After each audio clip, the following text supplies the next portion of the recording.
Sementara itu, Saudara, pemerintah melalui Badan Kependudukan dan Keluarga Berencana Nasional atau BKKBN memiliki strategis dengan rencana Aksi Nasional Percepatan Penurunan Stunting atau RANPASTI. Rencana aksi nasional ini untuk mencapai target penurunan stunting hingga 14% pada 2024 mendatang. Ya, dan untuk membahas hal tersebut, pagi ini kita telah terhubung secara virtual dengan Direktur Southeast Asian Minister of Education Organization atau Simeo Rekevon Kemendikbud, Profesor Muhtarudin Mansur.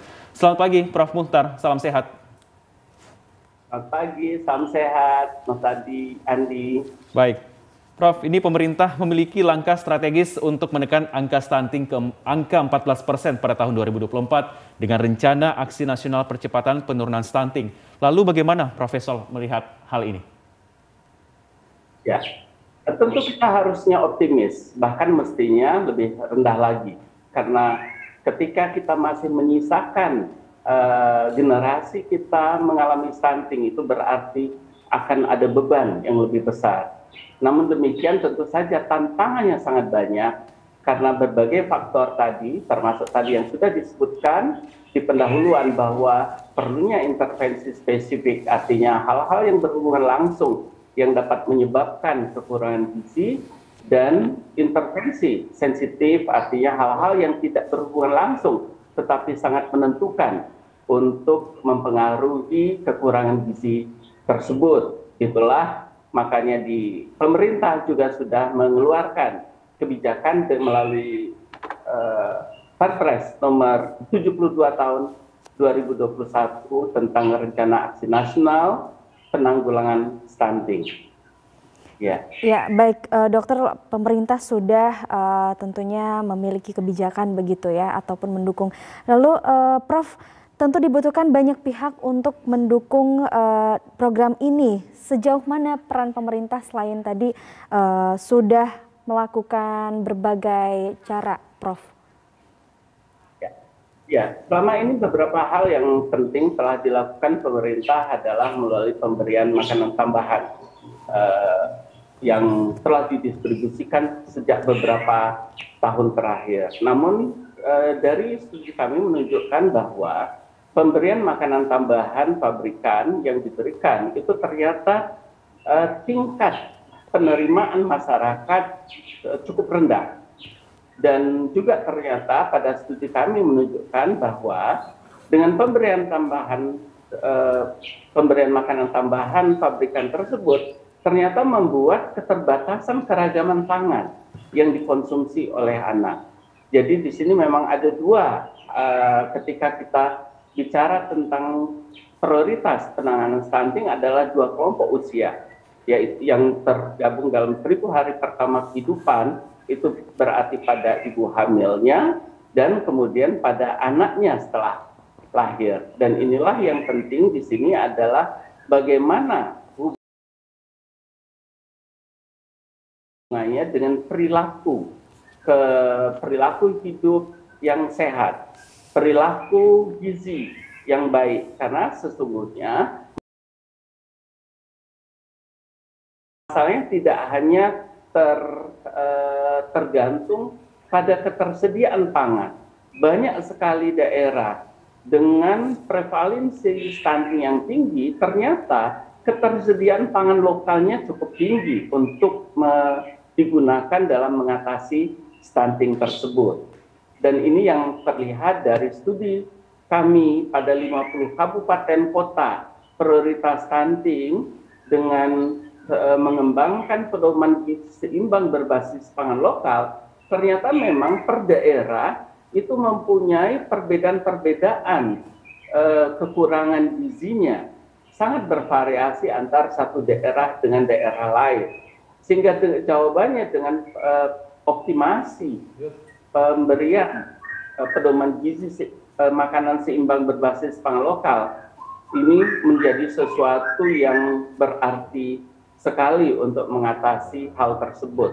Terutama kita pahami misalnya ketika kita menyiapkan ibu-ibu agar tidak melahirkan anak dengan generasi berisiko stunting, berarti memang harus terbebas dari anemi.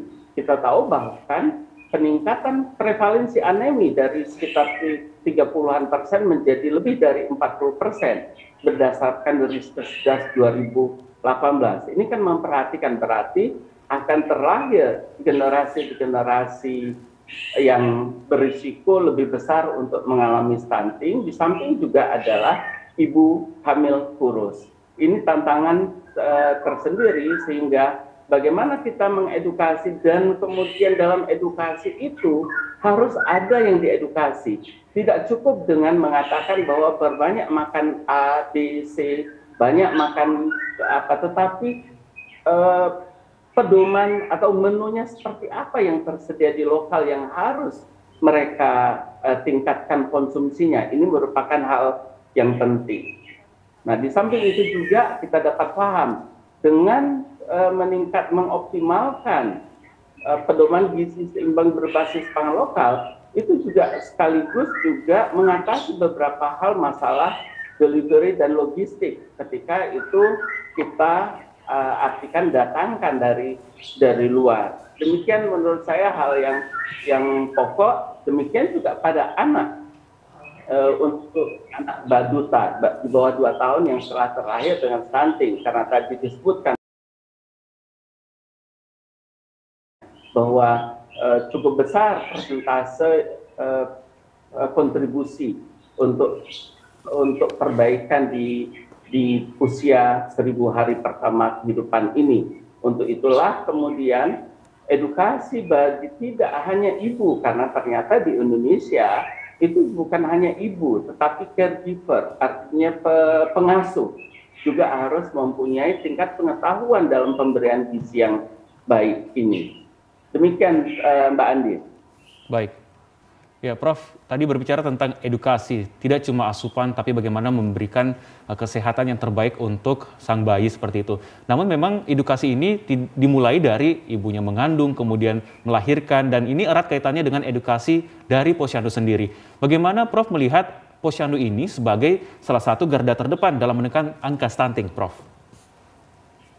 Ya. Posyandu merupakan suatu fasilitas yang berbasis komunitas untuk dapat menjangkau, lebih banyak menjangkau masyarakat. Untuk masyarakat dapat mendapatkan pelayanan yang lebih baik secara terpadu seperti namanya. Berarti di situ memang termasuk juga adalah pendidikan gizi, pendidikan kesehatan, imunisasi, pemantauan berat badan, dan juga penyelenggaraan pelayanan keluarga berencana. Dan inilah yang memang menjadi tantangan ketika kita lihat pada periode pandemi ini, kemudian terjadi penurunan yang sangat drastis aktivitas dari Posyandu ini. Dan untuk itulah kemudian juga perlu dipikirkan alternatif untuk center-center penguat, pendamping penguat dari Posyandu ini, antara lain adalah center-center pendidikan anak usia dini. Walaupun memang kemudian perlu diarahkan untuk dapat menjangkau anak yang di bawah usia 2 tahun melalui pendidikan keluarga atau parenting. Jadi kita dapat memahami bahwa ketika orang tua itu memberikan kesempatan kepada anaknya menyekolahkan yang usia 3, 4, 5 sampai 6 tahun di pendidikan anak usia dini, itu mempunyai potensi untuk juga melahirkan adik-adiknya, dan juga mempunyai potensi untuk melakukan pengasuhan kepada adiknya yang relatif berarti berusia di bawah 2 tahun. Nah, melalui pendidikan keluarga, melalui parenting inilah kemudian merupakan hal yang penguat dari upaya untuk ketika Posyandu tadi perlu direvitalisasi, sementara juga diperkuat melalui pendidikan keluarga dan parenting di pendidikan anak usia dini. Ya, demikian dari saya. Ya, baik, pendidikan keluarga dan juga parenting menjadi tantangan ya Prof untuk menekan angka stunting. Lalu Prof, isu stunting tentunya tidak hanya terjadi di Indonesia saja, tapi juga di negara-negara lain di kawasan ASEAN. Bagaimana selama ini kerjasama dari negara-negara di ASEAN dalam menghadapi isu stunting ini, Prof? Ya, Beberapa kegiatan kerjasama untuk negara-negara ASEAN sudah diselenggarakan, bahkan untuk kerjasama antar perguruan tinggi itu kita kenal ada SINAT, Southeast Asian Nutrition, sudah fase 2 menurut saya saat ini sudah sampai pada fase hasil untuk presentasi hasil, dan itu memang menunjukkan bahwa di berbagai negara ASEAN juga, kecuali memang Malaysia, Singapura, Thailand yang sudah berhasil mengatasi masalah stunting, tetapi sisanya itu memang mempunyai masalah yang sama dengan di Indonesia. Dan hasil studi itu menunjukkan memang kekurangan energi kronis, kekurangan protein, kemudian kekurangan asam amino esensial, jadi merupakan sumber protein yang dari hewani, itu merupakan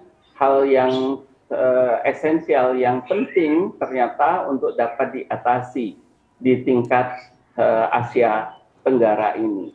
Dan pendekatannya pun tentu saja memang tetap harus sesuai memang kerangka pendekatan spesifik dan pendekatan sensitif tadi, termasuk perilaku hidup bersih sehat, berarti ketersediaan sumber air bersih, kemudian upaya-upaya jangan sampai terjadi penularan, misalnya penyebab diare melalui penyediaan sarana air minum dan jamban keluarga, itu juga merupakan perhatian-perhatian. Jadi WOS in school misalnya, itu juga merupakan pendekatan yang dikuatkan di level Asia Tenggara. Di samping juga tentu saja upaya-upaya untuk pendidikan gizi agar memang kecukupan terutama protein bersumber hewan ini merupakan hal yang penting untuk ditingkatkan. Baik, Prof. Terakhir, Prof, singkat saja, apa yang menjadi catatan Profesor Muchtar terkait dengan rencana aksi nasional percepatan penurunan stunting yang akan dilakukan oleh pemerintah, Prof? Ya, dalam Ranpasti itu sangat jelas disebutkan adalah program konvergensi.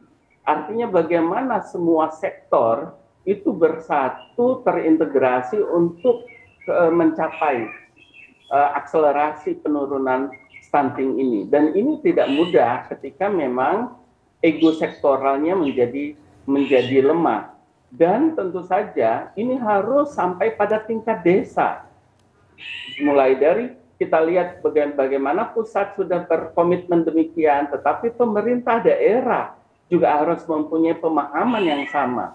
Tingkat untuk mencapai konvergensi ini, kepemimpinan daerah itu merupakan hal yang sangat esensial untuk kemudian dapat mengintegrasikan berbagai sektor, tidak hanya di dinas kesehatan, tetapi juga bagaimana dinas pemberdayaan masyarakat, bagaimana juga pemberdayaan perempuan, bagaimana dinas pertanian, dan juga tentu saja dinas pekerjaan umum untuk melengkapi tadi hal-hal yang pendekatan bersifat sensitif tadi. Di samping kemudian dinas kesehatan memang fokus untuk kemudian pendekatan yang spesifik, dan juga ini harus dilakukan sampai di tingkat desa, termasuk juga mengoptimalkan, karena banyak sekali kepala desa itu tidak memahami bahwa dana desa itu ternyata dapat digunakan untuk upaya pengentasan stunting ini, dan bagaimana caranya juga banyak yang belum